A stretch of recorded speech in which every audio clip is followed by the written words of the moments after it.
Welcome everybody to the Sports Culture, all things sports. It's Jay Banfo, and we got to talk about Shedeur Sanders. But before we get into that, like, comment, share, subscribe, and thanks for your support. So before I give my full thoughts on Shedeur Sanders' performance versus the Chicago Bears, I want to play a couple of videos of media pundits, and I want you to just listen to how they talk about Shedeur Sanders. They still don't think the person that is at the helm right now is the answer. They don't. Yeah. I mean, and I really hate to feel this way, but a part of me is like, yeah, we're going to let him start the rest of the season. Oh, Bears, Bills, Steelers, Bengals. If I'm Shedeur, I'm like, nah, I'm good. I already showed y'all what I can do. Put Dylan in there. Nah, you Let's know, see matter what of he fact, can do. I want him to play against the Bears. I want him to play against the Bills. I want him to play against the Steelers because I want him to show that I'm a competent quarterback and I Yes. can compete at the highest level as a rookie if given the right amount of time to prepare. Right. That's what I want. I want him. I want him to have. Oh, no. Joe, but this is not a mistake. They picked these games and why couldn't you name his ass the starter 3 games ago? Why was it week to week?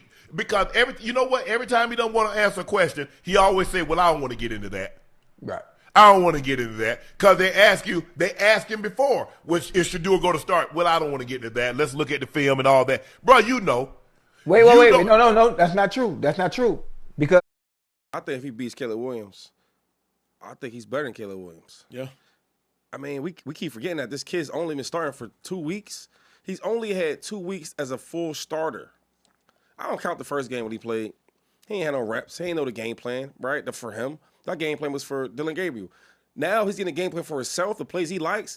Now his head coach ain't acting like he ain't Shedeur, right? Now he letting that swagger go. Listen, if he beats Caleb Williams, another thing we got to talk about, all these NFL GMs. Yeah, them. This is why we need more players in the building. You know why? Because we don't care about how he talks on interviews. We don't care about where jewelry wears. We don't care about how he celebrates. We don't care who his daddy is.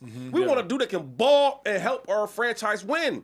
And if you beat the number 1 pick in the 2 years ago draft class, we need to look at every GM in the eye and say, yo, are you suitable for this position?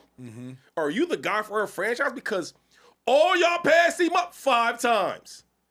And now y'all want to, listen, I ain't going to get crazy. If he win this game and he look good, I'm going to act crazy, though. Because I've been telling you that Shedeur Sanders is like that. And they didn't like him because it is impossible.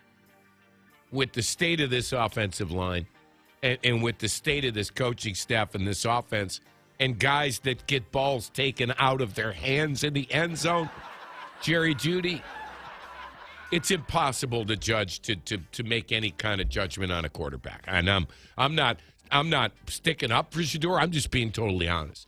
Yeah, he threw 3 picks. Now, I could play more of those types of videos all day, but I think y'all understand where I'm going with this. The discourse around Shedeur Sanders ever since he was drafted by the Cleveland Browns, for the most part, has been biased. I've made a lot of Shedeur Sanders videos on this channel, and the one thing I take pride in is being fair and objective.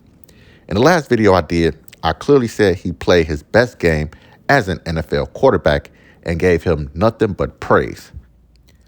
But unlike other media pundits and content creators, I've also called out his bad games versus the Los Angeles Rams in preseason, when he came in the game versus the Baltimore Ravens, and obviously his worst game yesterday versus the Chicago Bears. Now, for the viewers, I have to say this. I don't dislike Shedeur Sanders, and I'm not hating on him. All I'm doing is watching the games and giving a fair critique on what I see. I have no reason to hate on Shedeur. I think his ceiling in the NFL is career backup quarterback, and so far in his career, that's what he's looking like. Now, let me talk about the game versus the Chicago Bears.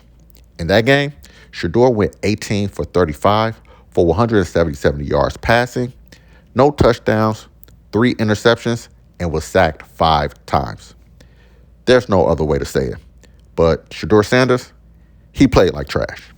He could have easily turned the ball over 2 more times, but Nashawn Wright dropped the interception, And also the refs bailed the Browns out on what should have been a sack fumble. Now, let me give Shedeur some love because he had 3 really good throws that showed flashes of good quarterback play.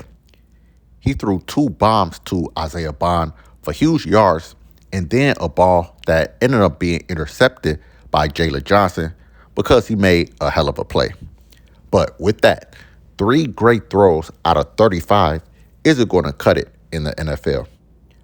Also, he still holds on to the ball too long, and the Bears defense took full advantage by blitzing him 47% of the time. Listen, at the end of the day, do I think Shedeur is that bad? No. But I also think his performance versus the Tennessee Titans was an outlier.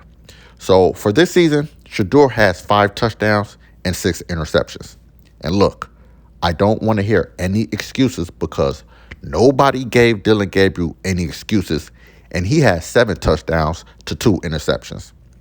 Listen, I'm disappointed in the bias and excuses for Shedeur, but just know on this channel, I'm always going to call a spade a spade. Now, with that being said, like, comment, share, subscribe, and I'll see y'all next time.